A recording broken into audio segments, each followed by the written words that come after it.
आज हम बात करना चाह रहे हैं कि कपासन विधानसभा में आचार संहिता लग चुकी है और प्रत्याशी अपने दावेदार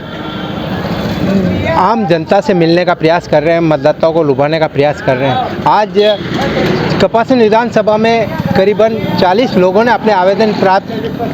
दर्ज करवाए और उम्मीदवारी के तौर पर हम जानने की कोशिश करते हैं। हमारे साथ में मांगीलाल जी बेरवा ने भी अपनी दावेदारी प्रस्तुत की है और इनसे जानने की कोशिश करते हैं कि आने वाले चुनाव के समय आपकी रणनीति क्या रहेगी, किस तरह चुनाव लड़ा जाएगा। इस मामले को लेकर हम मांगीलाल जी से चर्चा करना चाह रहे हैं। विधानसभा को किस तरह की सौगात देना चाहेंगे, अगर इनको टिकट मिलता है तो पहली प्राथमिकता क्या रहेगी। मांगीलाल जी, चैनल में आपका सबसे पहले बहुत बहुत स्वागत है। बहुत बहुत धन्यवाद आपका।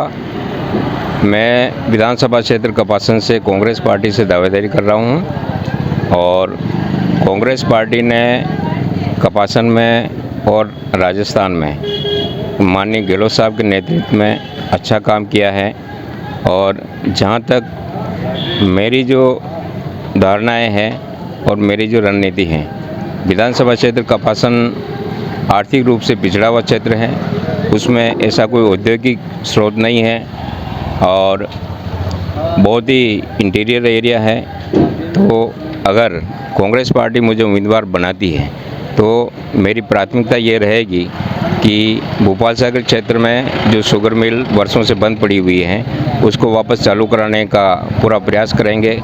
दूसरा, बनास नदी जो हमारे विधानसभा क्षेत्र कपासन से होकर के निकलती है और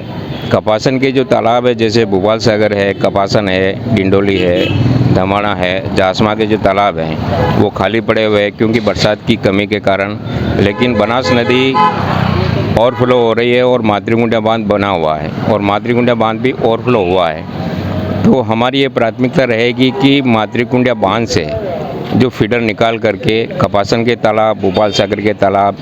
और धमाना और डिंडोली जो बांध है वो भराए, जिससे कपासन की जनता को जो ये पूरा एरिया है वो सरसब्ज होगा और किसान अच्छी तरह से कमा खाएंगे। दूसरा, भोपाल सागर का जो गन्ना प्रोजेक्ट है और चावल की खेती जो होती थी वो बंद हो गई है। तो हमारी ये प्राथमिकता रहेगी कि अगर पानी का सोर्सेज अच्छा हो जाता है और पानी भोपाल सागर के तालाब में अच्छा हो जाता है तो वापस चावल की जो खेती, जो भोपाल सागर का बासमती चावल है जो विदेशों में एक्सपोर्ट होता है, उसको हम वापस डेवलप करेंगे और भोपाल सागर में जो गन्ने की खेती है उसको भी हम वापस डेवलप करने का पूरा प्रयास करेंगे। सर, हम जानने की कोशिश करते हैं 10 साल लगातार क्षेत्रीय विधायक अर्जुनलाल जिनगर इस क्षेत्र की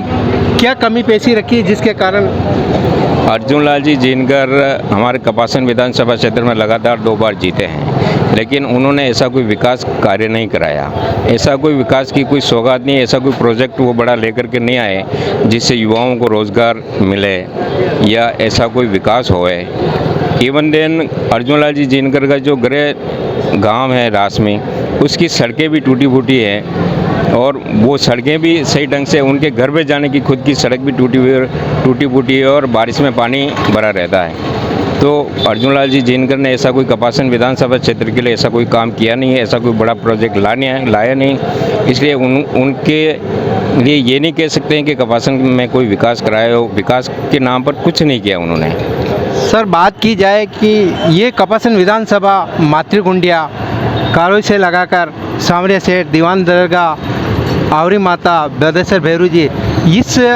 अगर चुनाव सरकार अगर आपको टिकट देती है तो आपकी प्राथमिकता क्या रहेगी। सबसे पहले हमारा जो ये कपासन विधानसभा क्षेत्र में धार्मिक रूप से एक सर्किट है, जैसे सांवरिया जी का मंदिर है, मातृकुंडिया है, बदेश्वर भैरूनाथ है और आवरी माता है, दीवाना साहब की दरगाह है। तो जो यात्री लोग आते हैं पूरे एमपी से आते हैं, गुजरात से आते हैं सांवरिया जी के दर्शन करने के लिए, तो अगर सड़कों का जाल बिछाया जाए, जैसे पावना कारोई से लेकर के सांवरिया जी तक 4 लेन सड़क हो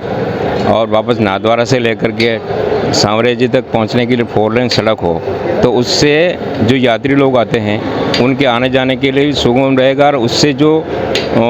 हमारे जो कपासन के निवासी हैं उनके भी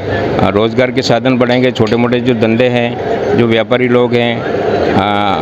उनको उनकी आय का स्रोत बढ़ेगा। तो ये जो सर्किट है, धार्मिक सर्किट, इसका विकास करना हमारा जो मेन उद्देश्य है वो रहेगा।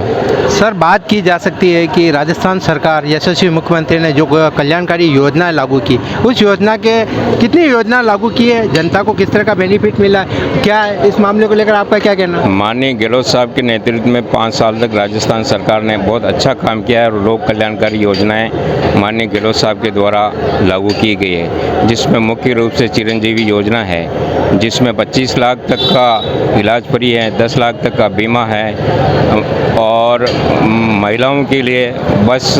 में 50% किराया फ्री है। गैस 500 रुपये में हमारी सरकार गैस सिलेंडर दे रही है। और भी जो बहुत सारी पशुधन योजना, जिसमें 40 लाख तक का पशुधन योजना के लिए सरकार ने लागू किया है। और भी जो